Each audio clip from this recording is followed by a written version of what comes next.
Hello, everyone, and welcome to the Identity Podcast. That's right. The Identity Podcast is here with you every single week, Wednesdays at 7:15 p.m. Eastern Time.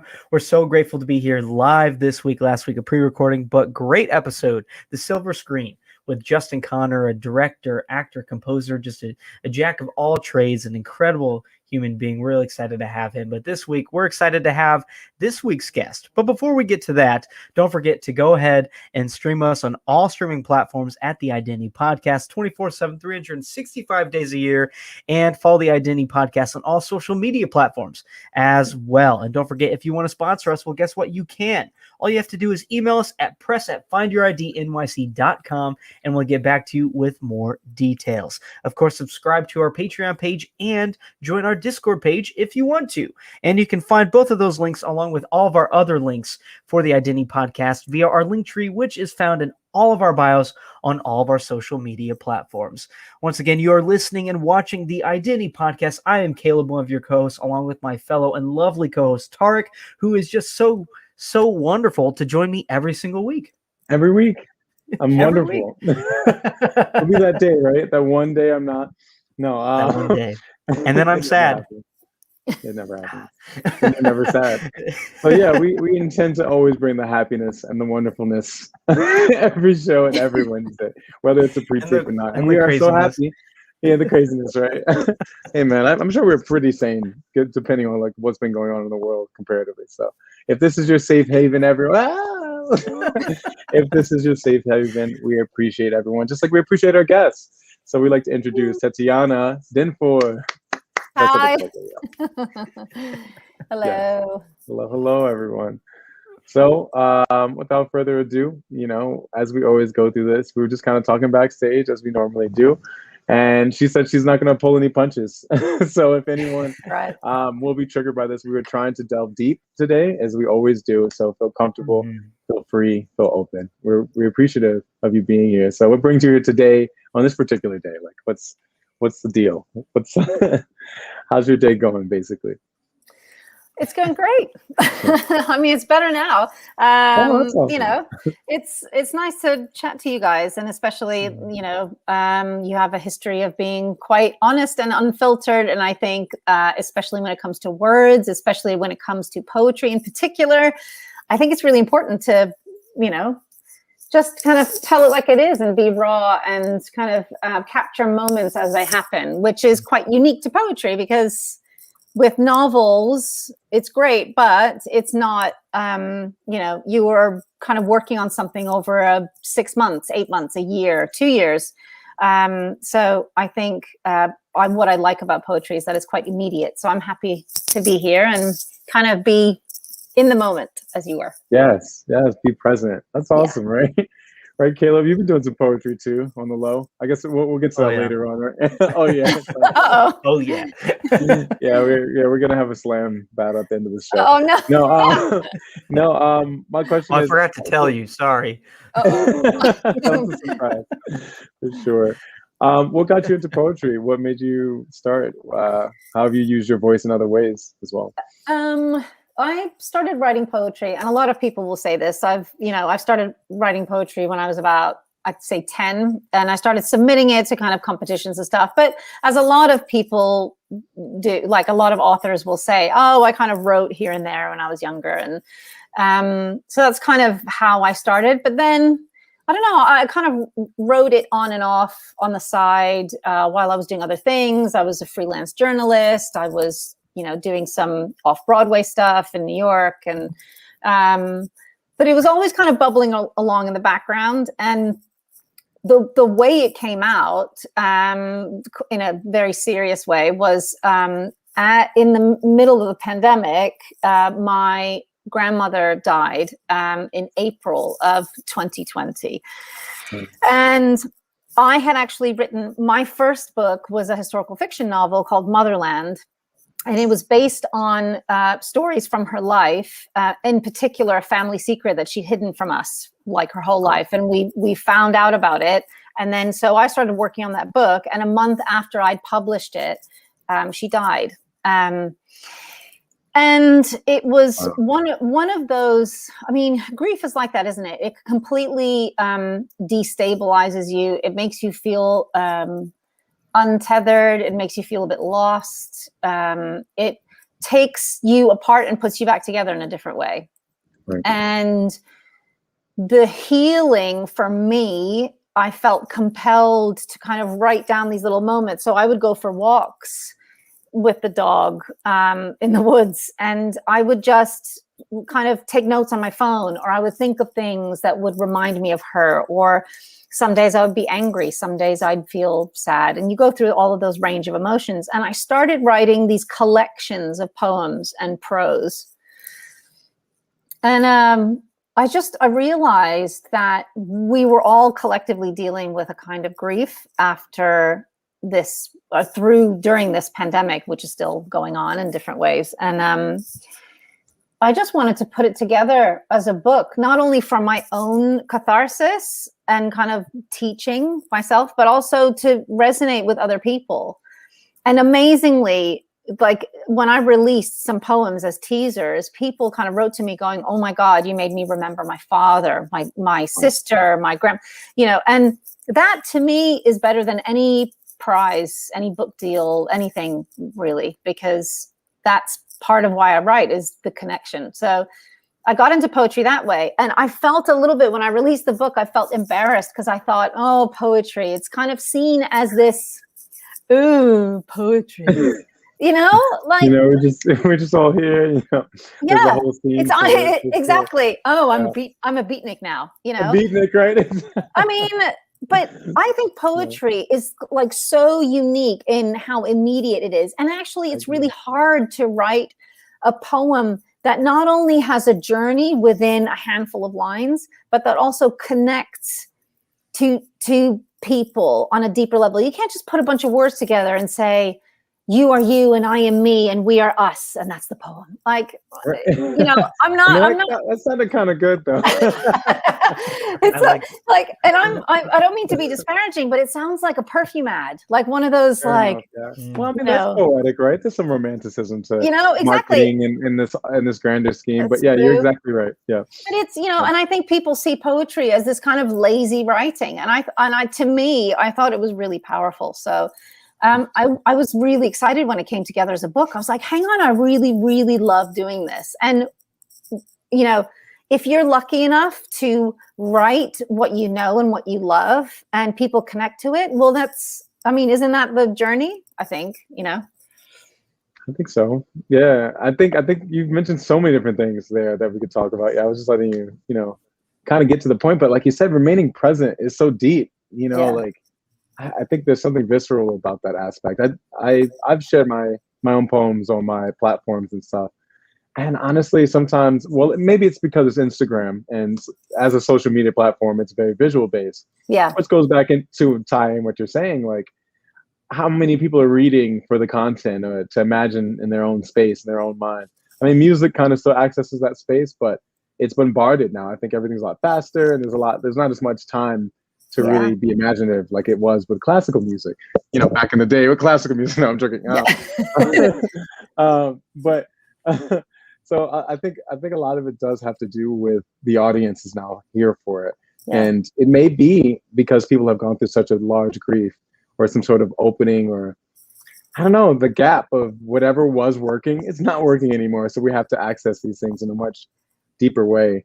My question along those lines was, what do you feel like your prose was different, that changed between your poetry? And how did you view poetry before you actually started writing? I viewed poetry like probably most people, which is rhyming couplets, like everything kind of rhymes towards the end. And I kind of still use that. But what I started realizing as I got older and I started reading people like E. E. Cummings and Louise Gluck and, Elizabeth Bishop and Adrienne Rich. And they used so many different formats. And like Mary Oliver, for example. Okay, so she writes in this way that is almost conversational. So she it's like reading a paragraph, but like the structure of it is a poem. Right. So to me, the poetry became like I was talking to someone, or I was talking to myself. I was addressing a situation or the world or something. And it wasn't this neat, tidy kind of thing wrapped up with a bow. It did not have to have resolution. And I found that really freeing. I found that once I took away the kind of box where I thought poetry was supposed to fit in, then I meandered from poetry to prose and back to poetry. And it would be, again, this is me being very present in how I write poetry. It became this, oh gosh, I don't know how even to explain it. It's like, the only way I can describe how I see poetry now is like, you know how sometimes you're out and you have a thought and you go, oh, I have to remember that. That to me is poetry, because I'll think of something and I will need to sit down somewhere and I will then, something will pour out of me. Right. It's the most amazing feeling. And, you know, I think more people should realize that poetry does not have any rules, you know. And the reason why I reference E. Cummings is because he's the guy that completely unwrapped everything and took the rules and like exploded them. And you see words in parentheses and you see words that make no sense, and you know, but everything kind of flows in this kind of really unique and pretty way. And sometimes it's not pretty, sometimes it's really gruesome and filthy and feels really dark. And I really like playing around with that. And you can do that more so with poetry and prose than you would do with a novel, because a novel has a very specific structure for the most part, you know. Precisely. Yeah, I think so. So it's almost like you speak of freedom in a lot of different ways, and being almost freed from your grief, freed from whatever the disciplines that are, I guess, the humanities in the grander scheme. But if you get to the microcosm of the whole thing, you're like, okay, who am I and what am I trying to say? Like, what is this voice? Because like you said, we know these poets, not necessarily directly by their poems, but by them being the poet speaking through this poem. Because if you put no name to a poem, sometimes these things have like almost, like you said, cookie cutter, almost fortune cookie type sayings to it. But when you add someone's human experience to it, now it's relatable. Now it has some sort of voice. And I think that's interesting. So I do encourage people, just like you encouraged me, because I actually haven't written one in a while. So the way you talk about poetry shows like it's a true love that you have found. And it's kind of like an everlasting thing that you can share with people, a bit of a legacy of sorts.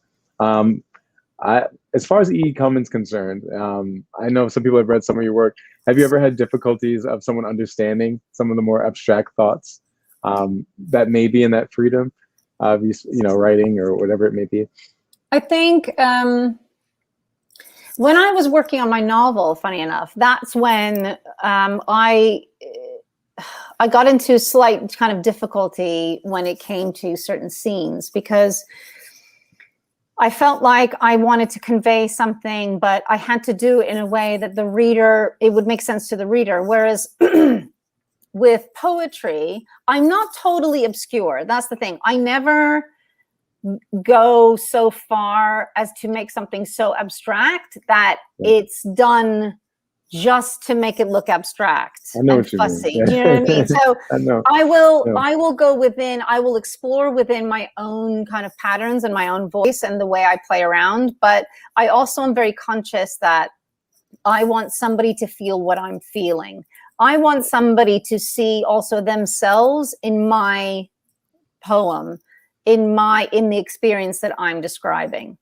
You know, so I don't want to make it totally inaccessible just to call that art. And some people do that, like we said, like E. Cummings, and that's wonderful. And I love that, like, they kind of make a name for themselves doing that, and it resonates in a lot of ways. But for me, it wouldn't be authentic for me to go too far, because that's not the voice that I have found over the many years that I've been writing. You know what I mean? So I'm very conscious to kind of play around, but I know when I'm pushing it so far that I'm like, okay, that doesn't make sense anymore. I need to kind of tone it down a bit, you know? Right.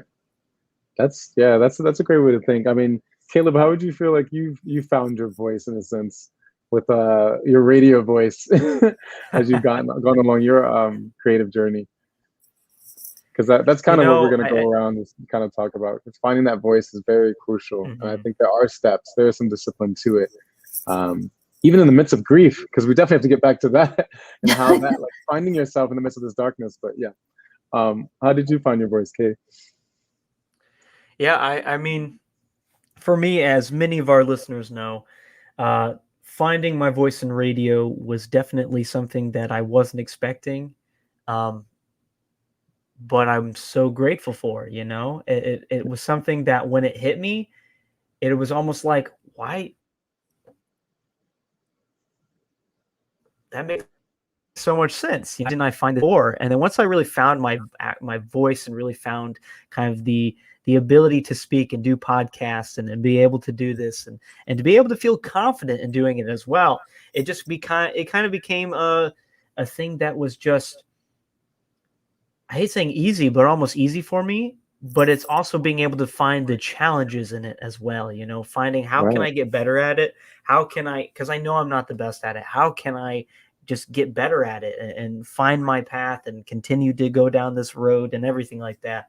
And so finding my voice has been an excellent journey that identity has allowed me to really take, that my radio job has allowed me to take, that me being me has allowed me to take as well. And I feel like this past year, albeit wild and crazy and just all sorts of, a bag of emotions, it's also been, I think, a great way for many of us to discover something new or discover something lost. And I think that for me, that latter thought, something lost, is something that's allowed me to really grow. Is I discovered a part of me that I forgot that I had. And that's kind of that sense of my voice, right? In the pandemic, I've discovered a new part of my voice. I've unlocked kind of a new chamber. I've been able to really just talk, and I've been able to be confident and say, welcome to the Identity Podcast and all that.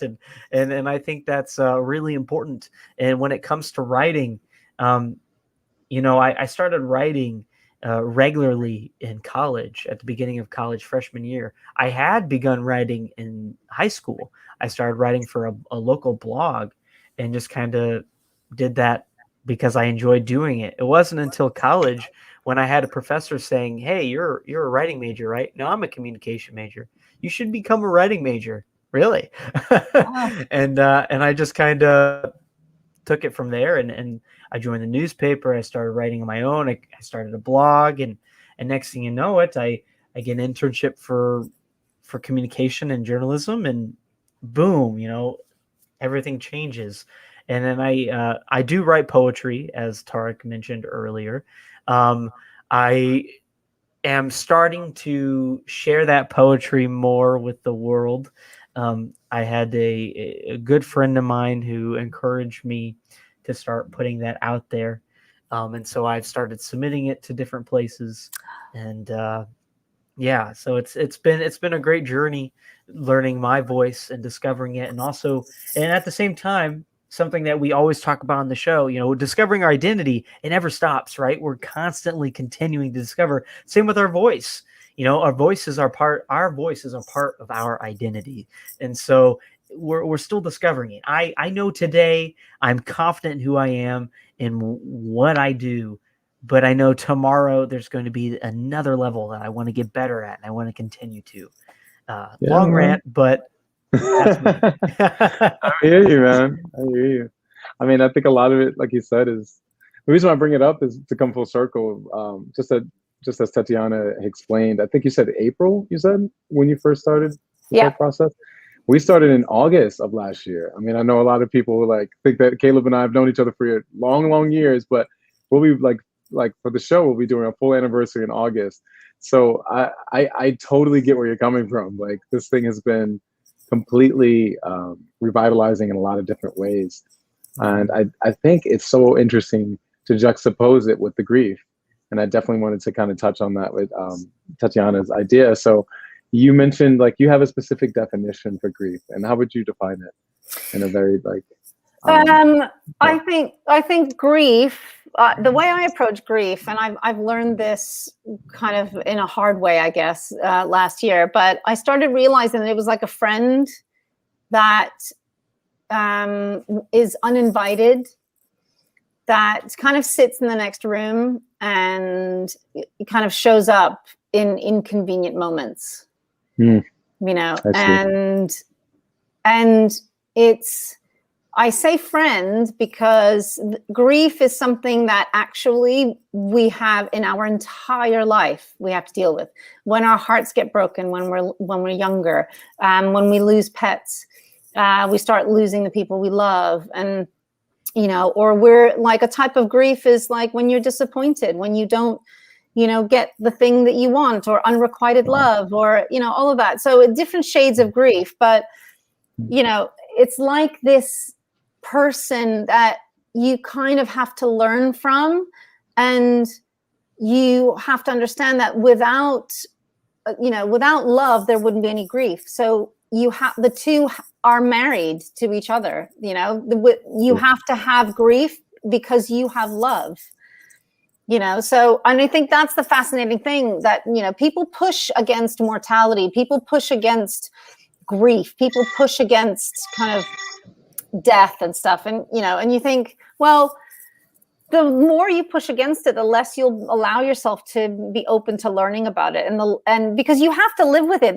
We don't have a choice, you know. So I feel like, yeah, it's like this uninvited friend that you're like, oh man, really, you know, and some days you're kind of you become at peace with it, and then some days it's really annoying and it makes you sad and it makes you really angry and resentful. So yeah.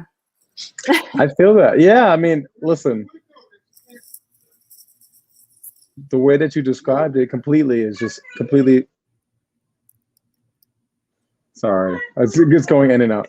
The way that you described it shows so much love, because you found a way to kind of connect yourself to exactly like the root of it, and the fact that it is human in the instance of all this. Like we all experience grief. You know what I'm saying? Like we all experience happiness. And I think the other thing that you kind of explained, where you were saying like it's the absence, it's not necessarily the absence of love. That was another note that I wanted to get into. I see them, because I was going to originally say, oh, wow, it's polarizing. You know, love is the opposite of grief and all sorts of stuff. But it's kind of like we're all just sitting there together, you know, in this like big group of emotions for sure. I think that if anyone's not invited to the party, sometimes it's our expectations. You know what I mean? Yeah. Grief is always there. Like completely. You know, I really feel like that's what it is. So my biggest question is, how have you found new therapy to deal with that? Sorry, well, you broke up a bit. Oh, what did Tarik ask? I think he asked something about how have you found new therapy with it, is what he said. Yes. I think you know, I mean, we live in a day and age where there are many different forms of like therapy, and how to help you manage emotions, and especially like quite heavy emotions. For me, it's being out in nature and writing. And I know that sounds really hokey, but everybody has their ways of everybody has their tools of dealing with it. And for me, I think if I am as present as I can be within myself, and that doesn't mean like entertaining myself and being around other people, and being around, I mean, I love my kids and my husband, but the way I deal and the way I process emotions like grief is being out on my own in nature, because that to me is the connection. It's the human connection. Like you don't have anything else really, because it doesn't matter how many like kids or partners or whoever you have around you, it will always be just you in your life, you know, ultimately. And you have to be at peace with yourself in order to be able to leave yourself open to process stuff, you know? I mean, say that again and in a poem. No, I'm joking. No, you're so right. Going down in the notebook. Right. That's definitely going in the book. Don't plagiarize now. No, I'm joking. So the reality is, like, you're exactly right. Like, this is the real thing that we have to kind of come to terms with. Like, we have to find new ways to do it for ourselves. And I think that's kind of what it is. That's why religion's kind of gone the way it's gone in a lot of different ways. But the reason why I asked is we've had so many guests on. I don't know if you got a chance to check us out. We've had spiritual advisors on. We've had other people on. And they all have different ways that they handle it and the way they deal with certain things. So I was wondering if you were going to say poetry, but you're like, no, I just take nature walks. But that was exactly what I would have said as well. But I have it's all outlets. They're all creative outlets. Yeah, sure. And I have to be able to disappear in my own space. But you know what? It took me a long time to get to this headspace. I used to be the kind of person that needed to be around people all the time because that was my soft landing. That was me kind of needing external validation and people going, oh, you'll be okay. And, you know, and then it took me until I got to about 42 to realize, actually, the most important person I need to figure out is myself. And I can't expect other people to give me answers. I have to do the work. I have to listen to myself. And the great part about that is that the more I learn to listen to myself and be patient with myself, the more I started learning how to listen to other people instead of waiting to speak. Because I think as a world now, we are so consumed with being heard, which I get, but there is a disconnect now where people are like just talking over each other because they want to be seen and they want to be heard, when actually so many problems in the world could be solved by just waiting and listening instead of just elbowing people out of the way and going, yeah, but here's my opinion. Like, just wait, listen, and learn about another person's perspective. And I think ultimately we can't do that because we haven't been comfortable sitting within ourselves, you know? And I'm going to drop the mic. No, I just... Right, snaps. You had something? You're going to pick up the mic, Caleb? Yeah, I'll pick it up. I completely agree with you. And to be completely honest, I think the whole thing of waiting and listening is like so important. And that's something that throughout this past year, I think I've been able to learn that as well and kind of implement that into who I am and kind of the discovery of my identity and everything. And I also think with that waiting and listening, it comes with patience too, right?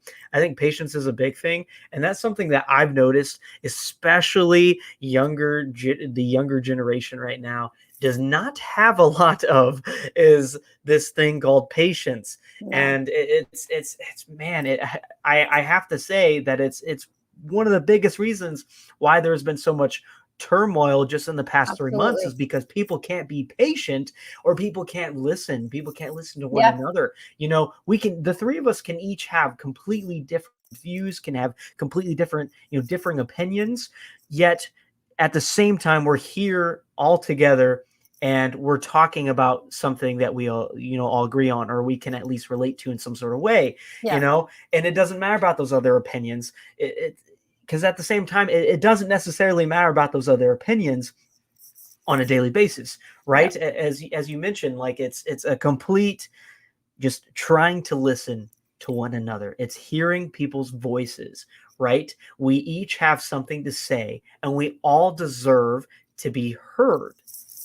It's just how we go about that is a big thing. It's listening, it's being patient, it's being respectful, it's looping into being kind. It's all of that. That is how it can be handled. And then I think from there, I think writing is a big way to do that. I think writing is a way for us to connect us together with words, right? The healing power of words is what we titled the show, and it's so true. In fact, I can't begin to describe how true it is. But I think with grieving, with grief is one of those things that it just is looped into there as well. I think, we especially kind of younger people, we're so conditioned. I mean, I didn't grow up with the internet. So, I got my first phone when I was 21. So, nowadays kids grow up with instant gratification. They have information at their fingertips. Everything is automated. And I think we are conditioned to expect something in 2 seconds. And I think the danger of that is that we don't have patience. We haven't been taught patience. It's something I have to teach my kids. No, you can wait. No, you know what I mean? You can't always have things when you want them. And I think, with social media platforms, they are amazing for connection, but also you are seeing everything like live, basically. You are getting information left and right, and you are breathless trying to catch up with everything and trying to insert your place in it. You're trying to feel like, well, where am I in all of this? And I think the nature of writing, for me anyway, and especially writing about grief, you have no choice but to be patient. You can't get something out faster than how you write. And sometimes I write longhand because it actually teaches me to slow down even more. And that, I think, it's quite healing to just, pick, when you're creative with something. I mean, I'm biased because I'm writing, but whatever it is, it's really healthy to pick something that is a creative pursuit, whatever that is, whether it's cooking or whether it's like, writing business plans or something. Just, it teaches you to just slow down a bit, because you know what? Otherwise, you're going to race through your life. You have one life. You're going to race through it at 150 miles an hour, and you're going to blink and you're 95 years old going, how did that happen? Right. Living in the present. I mean, That's kind of what we just described. That's what poetry is. That's all of the creative arts kind of puts you in that space where you are aware of exactly where you are presently. No matter how, it takes time. It takes time to write business plans and stuff like that, for sure. So I'm curious, as we go into our second half of the show, so how did you get started on that side, the administrative side, or maybe self-publishing, or seeing this as a much more lucrative industry besides the creativity of it and the outlet, of course? I mean, I got lucky when I was submitting my novel. So my first book, Motherland, I worked on it on and off for about 4 years. And then when I was ready, I started, it's a whole big process, okay, when you submit to an agent.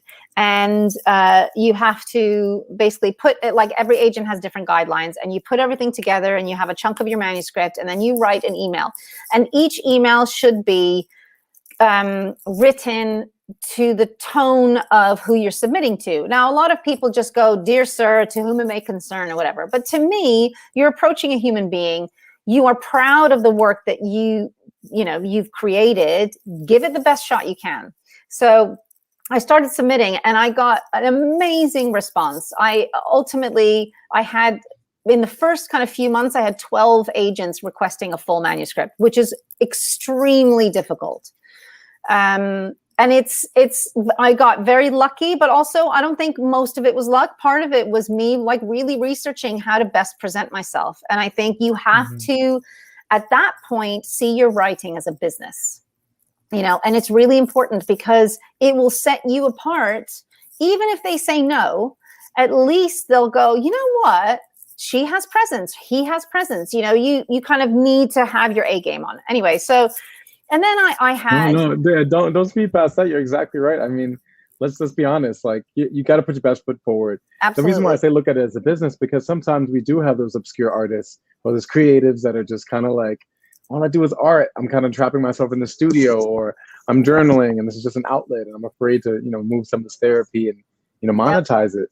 So I'm just we try to get people in the mindset of kind of what you went through to get there, for sure. And it's so important. And my husband's an entrepreneur, so he was the one that kind of put the seed in my head. He's like, you have to see it. You have to have a business hat on. You have to have that kind of energy. And I was like, at first I was like, well, I'm an artist. I'm a writer. I can't, but I started kind of really changing my energy around it, and it really helped. And I know people talk about this whole manifestation or whatever. And fine. If you want to call it that, great. But I think it's just delivering the energy. If you believe in it, other people will believe in it too, So I think, when I started having these conversations with these agents, they were so kind and they were so helpful. And even though they were rejections, I am still in contact with all of them. And they are so wonderfully supportive. And I remember towards the end of my submitting kind of journey, I remember thinking, maybe I should self-publish. And I thought to myself, well, my first reaction was, oh, it's a plan B, fine, But then I thought, hang on a minute. It's a shame that self-publishing is seen as this kind of crappy alternative, when actually, if you do it right, you are legitimately making yourself an author. And if you save up a little money and you hire a designer to help you create a cover, with the ideas that you have, and you can kind of say listen, I'll pay you to kind of, help me create a book cover. You will make sure that your book sits alongside all these other books that you admire. And, I admire and I love agents. Good agents have a job to do. They are also human beings. They have to make money. They see the industry as a business. I completely get that. It's absolutely understandable why people submit to agents. But at the same time, I was like, it's a lot of legwork, but I taught myself all the behind the scenes of self-publishing, and it really empowered me. And I want to say to people, it is legitimately a parallel path. You can take one or the other and you are still an author. And with self-publishing, yes, it's tedious and it can be exhausting. And you also don't have a team of people behind you going, yay, because so you're doing it all on your own. So sometimes it can get really lonely. But at the same time, you have the control over your work. You end up making a little bit of money as well. And a lot of times, like when it comes to having an agent and a publicist and an editor, you're not really seeing that money for a couple of years, probably. I mean, it's like that. I feel like a lot of creative arts are kind of like that. And you have to have a good mindset. Like you said, it has to be a plan. It has to be a business plan. So it's not just like, God, I need to make $1,000. Let me go write a poem. It's not quite like that. No. And I think, what, one of the pieces of advice that I would give anybody asking me, I was like, you cannot write for the industry, for the money. You have to write because you can't not write. If you feel like you have a book in you, if you feel like you have poetry in you, if you feel like you have a kid's book in you, whatever it is, write it because you are writing it for you. Because honestly, if you write it with your whole heart and you're passionate about this and you love it, I swear to you, 100% of the time, it will resonate to other people. And that's where eventually the pieces fall into place as far as money and whatever, but you have to believe in it. I mean, that's ultimately what art is. Like, there were so many famous painters that were penniless their whole life, but they believed in it. They did it. They it's, if you have the wherewithal and the space to be able to create, then yes, you have to do it. And it's so encouraging for you to be here, because you're that living example for sure. Like, I'm sure there's a lot of people that watch the show that are also writing stuff on the side and doing certain things. So, we're here for that. So I know sometimes it can feel very cliche when you make it to a certain level. You're like, just believe in yourself. You're like, it's like, I know how uncomfortable that can be, but just believe. We do appreciate your words completely. I wanted to actually. Yeah, go ahead. Oh, no, I was going to say, and I completely get why people are probably rolling their eyes going, oh, yeah, good for you, but it doesn't matter whether, there was I think I read this book about, not the book, I read an article about a woman who was an airline stewardess who knew she had a book in her, so she would write on napkins whenever she would travel, like scenes, and she would put them all together. And I'm like, honestly, that is so inspiring. And I just feel like saying to anybody, like, it doesn't mean you have to dedicate 4 hours to yourself every day. If you can write a few sentences in 15 minutes and you can do that over a period of time, and then put it all together, keep notebooks, notes on phones. But honestly, I swear, like, I I have such a ridiculous life. I have kids. I have a dog. I have a husband who is very rarely home. In that order. No, I'm joking. Yeah. But it's like, my husband travels a lot. It's difficult. And we used to live in the UK. We have human lives, like these real things, and we lose people that we love, and it's a lot, and I think kind of what you're saying is you're valuing yourself with these healing words. I was going to ask you about affirmations as well, like, and how do you speak to your children with certain words and stuff? I have an affirmation that I keep on my desk, actually, like a few of them, and I have a little mood board, and I just use it because I have pictures and little sayings and like little things that my children write to me. But I have this mantra, and people find it really morbid, but a friend of mine made a card out of it.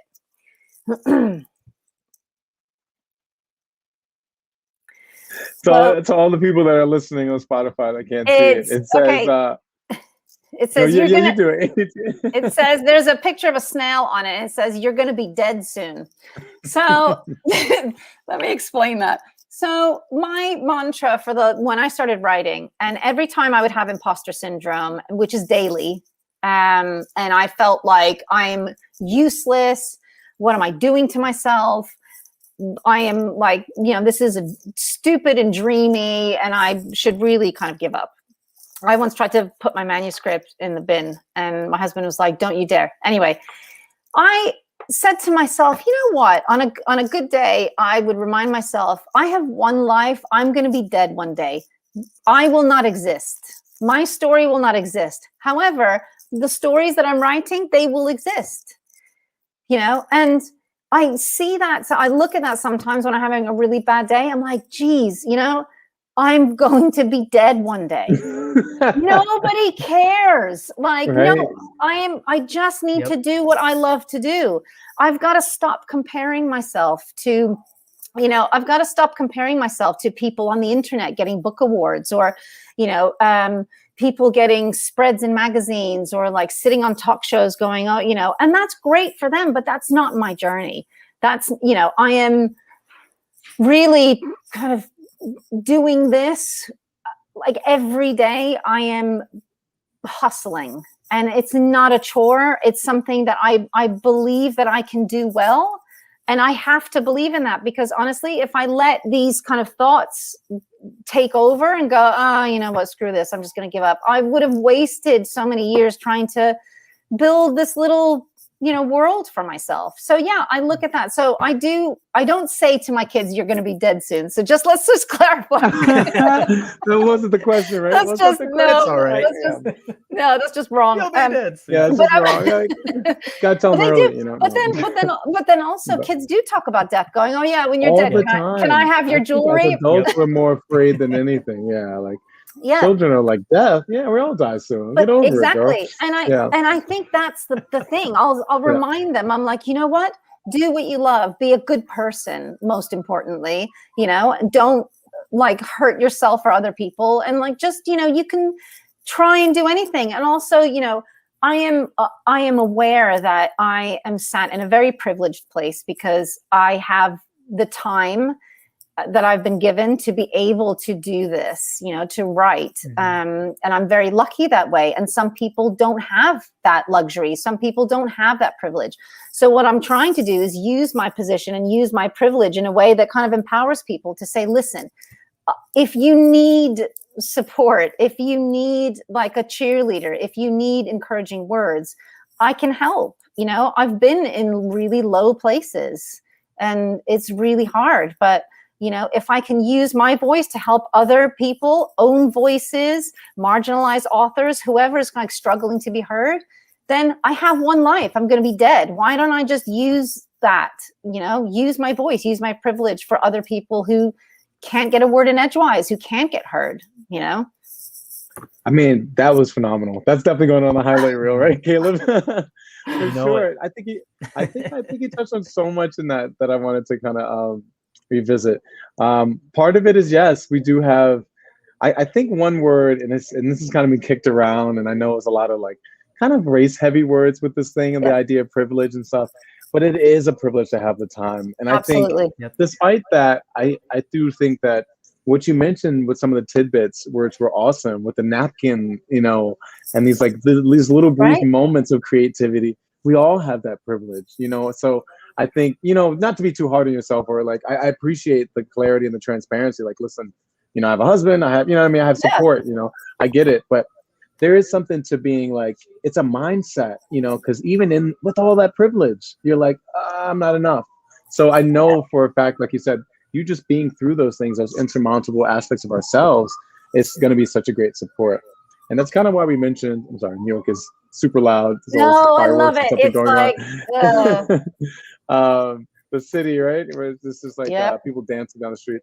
Anyway, I say all that to say, with that privilege, or what I wanted to switch the language of resource, like that resource that you have, kind of what you said earlier, you're like, I have this in my being, I have this story to tell. It's a resourceful space to be in, you know. It's not lack, it's not an abundant thing. I mean, it's a more abundant thing than anything else.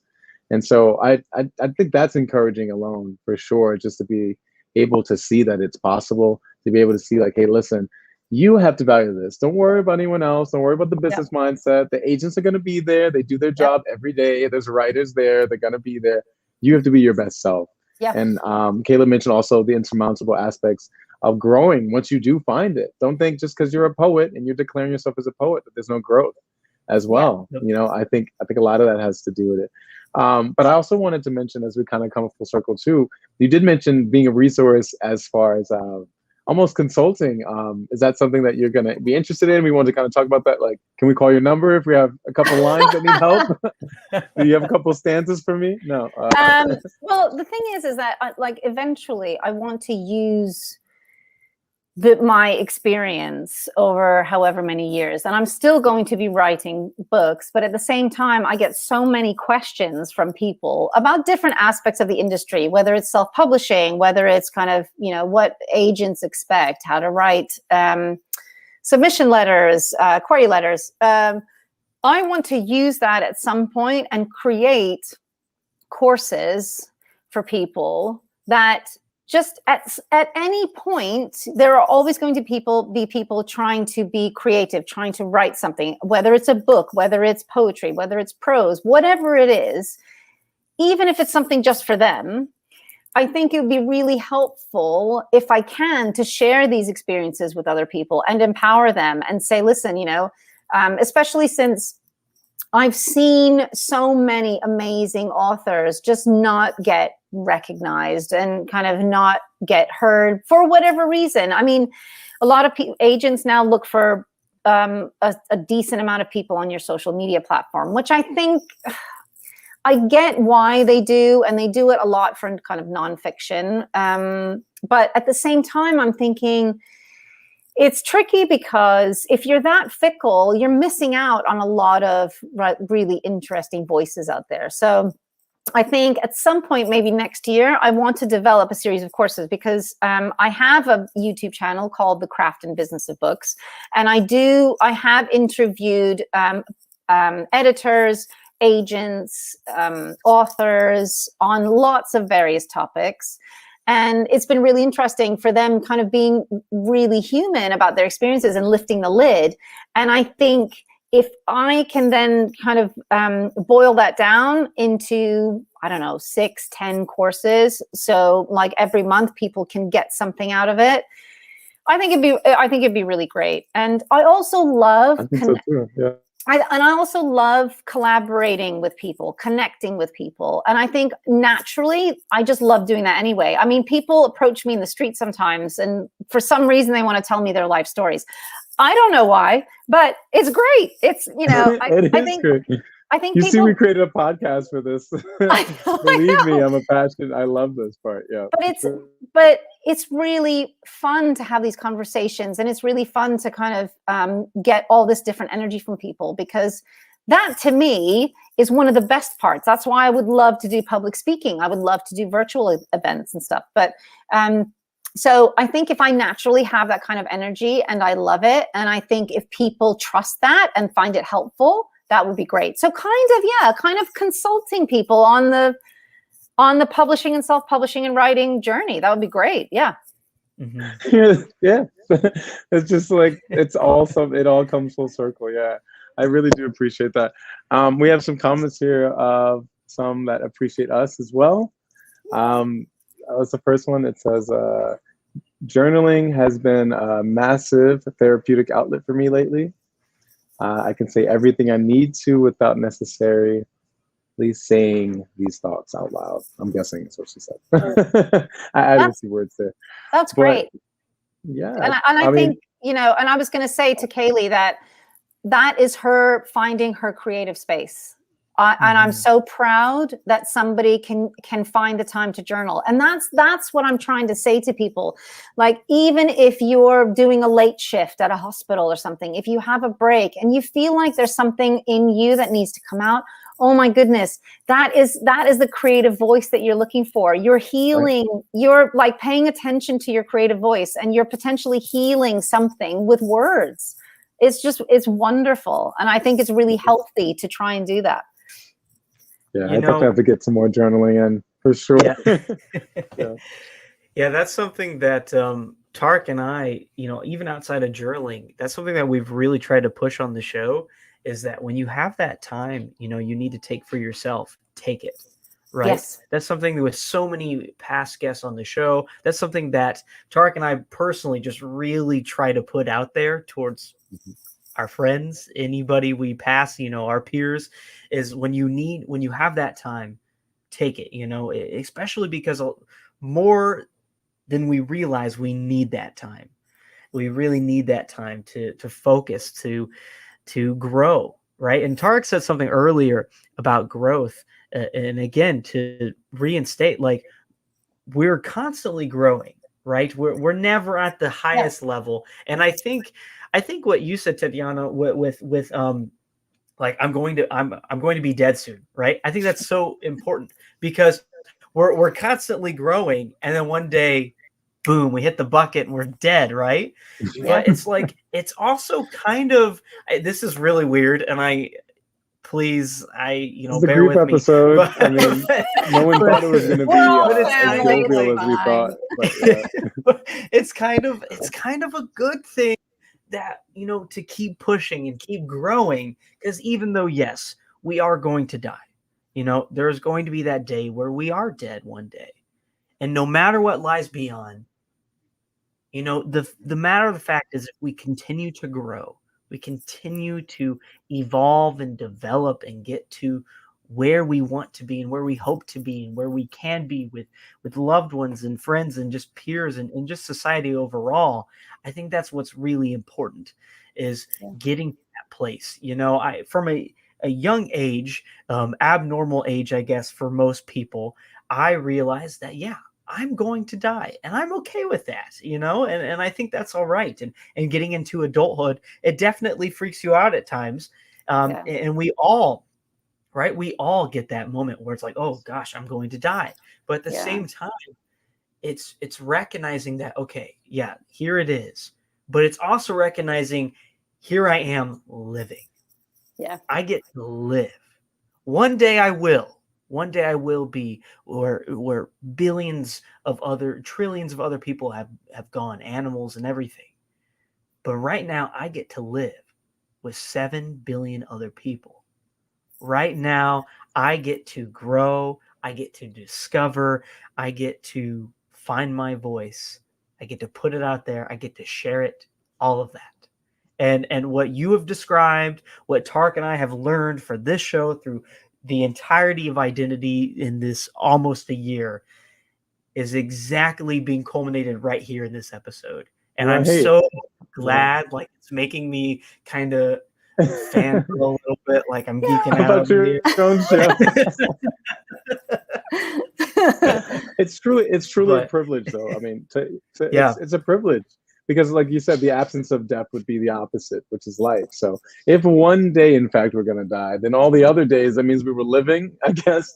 So, you know, Boom. We have to live it to the fullest in the sense, in that aspect, you know, whatever it may be. And I think just everyone's experience matters. You know, it might be 7 billion people, but there's only one you. So yeah, and we all have or something. And we all have stories. And I think it's really important. That's why we just need to listen. We need to listen to everybody's stories. And I think a lot of heartbreak and heartache and upheaval would, maybe just be a bit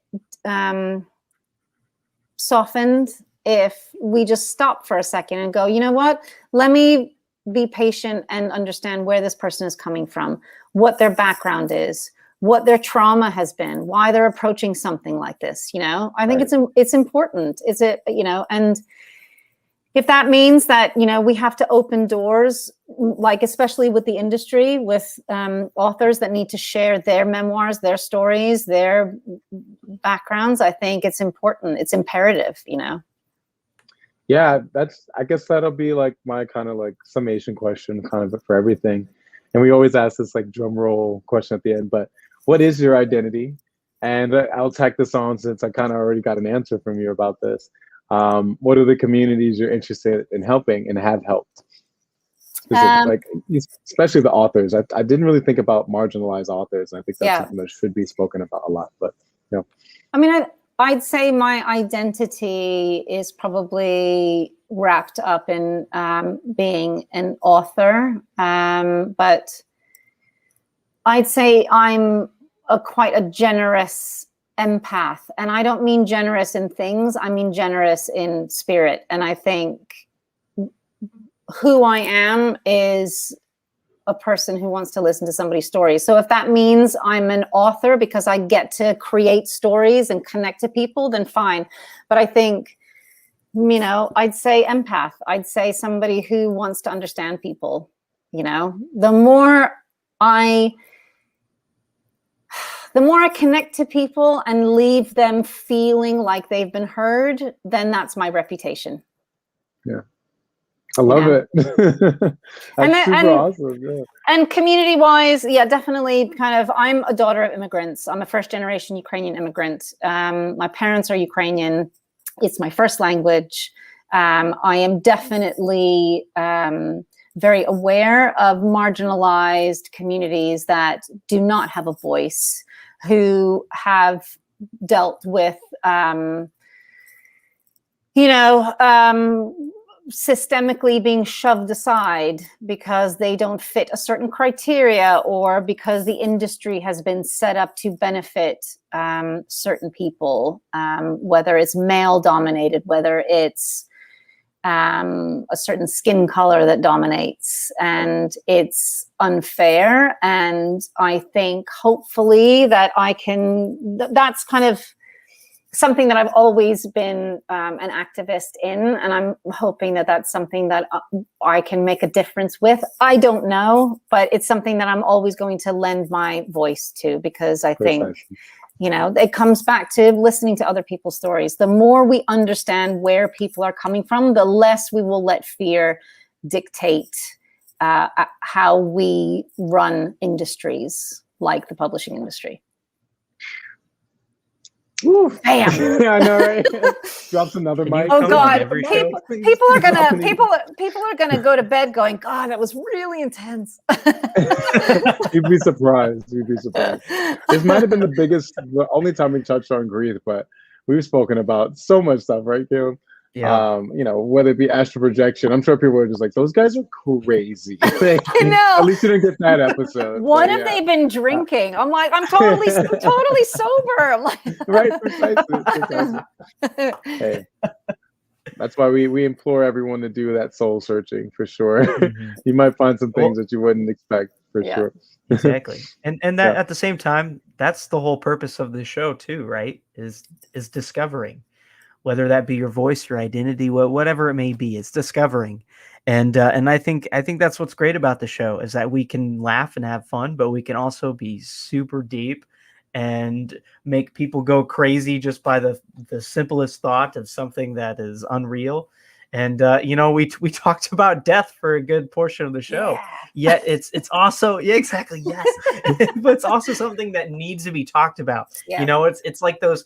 You have your table conversations. Death is one of those that's most certainly not at the table, right? You talk about that at the table, and it's like, excuse me, I'm done. And that's something that I think needs to be kind of more of a norm is like, hey, we need to understand, especially as adults. Yeah. We need to be okay with talking about death, because whether we like it or not, it is to there. happen. Yeah. Yeah. You sound like you're selling life insurance. We need to talk about this. Yeah. Here's the cheese plate. Now let's talk about that.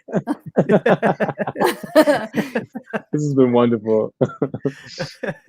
Oh, dear. Yeah, it really has been. Thank you so much for coming on. We greatly appreciate you and are guys, so grateful it's been an have you on. Absolute pleasure. This is one of the best conversations I've had in a long time. Honestly, man. I could if we were sat around a dinner table, we could go for hours. I mean, you guys, you have such a great energy, and this show has such a great format. And I really hope people get so much out of it, because I think these conversations are so wildly interesting and important. And I mean, it's about being human ultimately, and I love it. Yeah, I appreciate that. I mean, as we tell everyone, we can't wait to have you back on.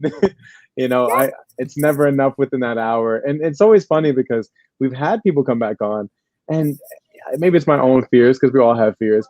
But I'm like, what are we going to talk about? I feel like we went through their entire lives in that 1 hour. But people come on with, it's called growth, so Tarik. much more. And they're like, honestly, it's called growth, exactly. And what ends up happening is they're like, honestly, after I was on your show, some things happened. And it's like, oh my God, like, what? Mm-hmm. It's happened to so many of our guests where they've blown up either on TikTok or whatever it may be. But I love it. I'm not even saying it's directly because of us, but just having that conversation, having that space, they went on and did something else. And that's kind of what this is all about. So, but that's the point. You guys are putting out really good energy into the universe. And I know that sounds a bit fruity, but it's so true. No. You put out good energy into the universe, and it comes back, and it teaches you something new, and it kind of pushes people in certain directions. It's great. Precisely. Thanks. Yeah. Well, when you start that consultancy, we'll have some people coming onto your show too. Absolutely. Oh, yeah, Caleb. Mm-hmm. Do your thing, man. I know. He's perfected this radio voice. One day I'll do it, man. One day. One day in the near future. In the near future. Well, thank you as always for coming onto the show. And thank you as always for all of you who are listening and watching to the Identity Podcast. Of course, you can check out the Identity Podcast every single week, every Wednesday at 7:15 p.m. Eastern Time via YouTube, Facebook, and Twitch, all at the Identity Podcast. Don't forget to check us out on all streaming platforms 24/7, 365 days a year on platforms such as Spotify and Apple Podcasts, and follow us on all social media platforms. Of course, all of those links are via our link tree in all of our social media bios. You can check us out there, and of course subscribe to our Patreon page and join our Discord page. That's right, that Discord page is a lot of fun. We get to have chats, we can have game nights, all that stuff. There's even talking chats. I was discovering those. We can talk on the crazy. Anyways, don't forget, if you love the Identity Podcast and want to sponsor us, well, you can. All you have to do is email us at press@findyouridnyc.com, and we'll get back to you with more information. Of course, you're listening and watching the Identity Podcast, presented to you by Find Your ID NYC. This has been episode 48, The Healing Power of Words, featuring Tetyana Denford. We're so grateful to have had her on. It's honestly, I feel like the show has healed me in so many ways. It's been great. Really amazing. But I am one of your co-hosts, Caleb, along with my fellow and lovely co-host, Tarik. We're so grateful to have you. Thank you as always. We'll catch you next week for Skillful Living, featuring the career coach, Tina Everett. We're so grateful to have her on. That's next week. We'll catch you then. Have a good one. We'll see you later. Bye. Love you, Mom. Bye.